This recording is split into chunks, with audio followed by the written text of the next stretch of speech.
hello friends मैं AP आमार चेनेलटुলৈকে আপোনালোকক স্বাগতম জনাইছো আশা কৰিছো আপোনালোকে সকলো ভালেই আছে আজি মই আপোনালোকৰ ওচৰলৈ এটা ধুনিয়া ৰেচিপি লৈ আনিছো ৰেচিপিটো হ'ল চিকেন ব্ৰেড স্যান্ডউইচ আহকচোন এই ৰেচিপিটো কেনেকৈ বনাই অতি কম সময়ৰ ভিতৰত চাওক আৰু প্ৰথমৰ পৰা শেষলৈকে এনজয় কৰক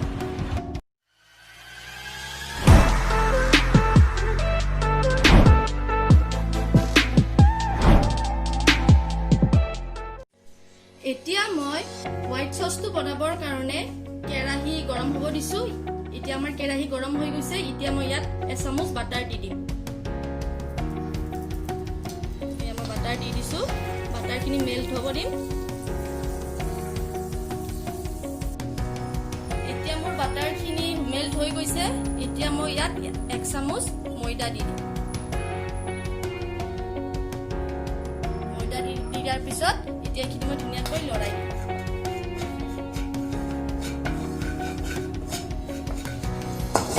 এয়া সব আমাৰ বাটাৰে ময়দাই সব মিক্স হৈ গৈছে এতিয়া মই ইয়াত গাখীৰ দি দিম ইয়াত মই এতিয়া গাখীৰ 1 কাপ দি দিছো ধুনিয়াকৈ এনেকৈ লৰাই দিব যাতে সব মিক্স হৈ যায় গাখীৰে ময়দাই বাটাৰে যাতে সব মিক্স হৈ যায় আৰু ডাঠ হ'ব লাগিব মিশ্ৰণটো তেতিয়াহে আমাৰ সসটো ৰেডি হ'ব এতিয়া মই ইয়াত অলপমান সোৱাদ অনুসৰি নিমখ দি দিম নিমখটি ধুনিয়াকৈ মিলাই লম এতিয়া মই ইয়াত অলপমান জালুকৰ গুড়ি দি দিম এতিয়া ধুনিয়াকৈ সব মিক্স কৰি লম আমি শেষত অলপমান চেনি দি দিম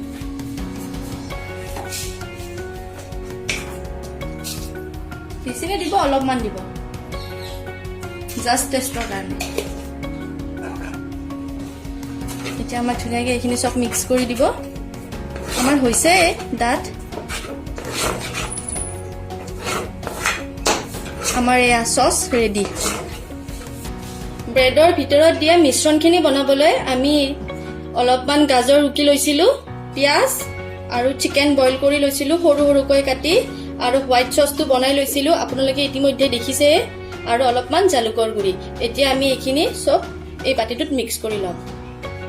আমি এতিয়া গাজৰ ইয়াত দি দিম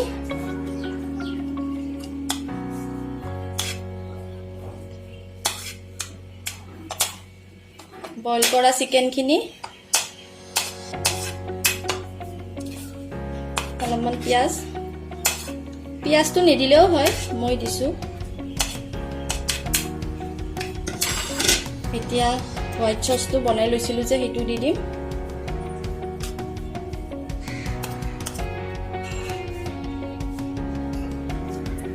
শেষত জালুকৰ গুড়িখিনি এতিয়া আমি কি ধুনিয়াকৈ মিক্স কৰি লম এয়া চাওক আমাৰ মিশ্ৰণটো ৰেডি হৈ গৈছে সব মিক্স হৈ গৈছে এতিয়া আমি ইয়াত ব্ৰেডৰ ভিতৰত ভৰাই দিম মই এয়া 4খন ব্ৰেড লৈ লৈছো এয়া ব্ৰেডৰ আমি যে এইখিনি ৰঙা এইখিনি কাটি দিম 4টা ফালৰে এনেকৈ ধুনিয়াকৈ কাটি দিম এটা দেখিবলৈ ভাল হয়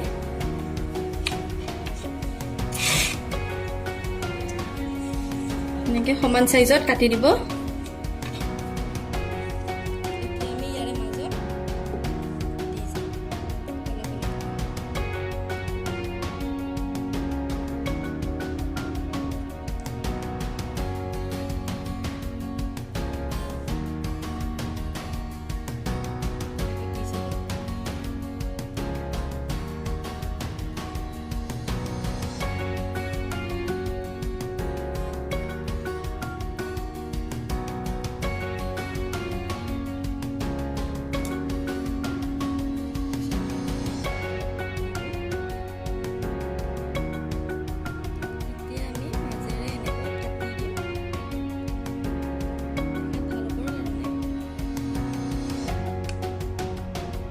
এয়া চাওক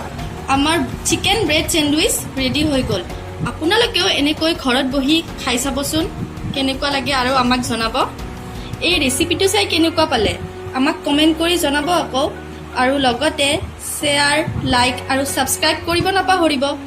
আমি আৰু এটা অন্য ৰেচিপি লৈ আপোনালোকৰ ওচৰলৈ আহিম তো তেতিয়ালৈকে আমাক বিদায় দিয়ক ধন্যবাদ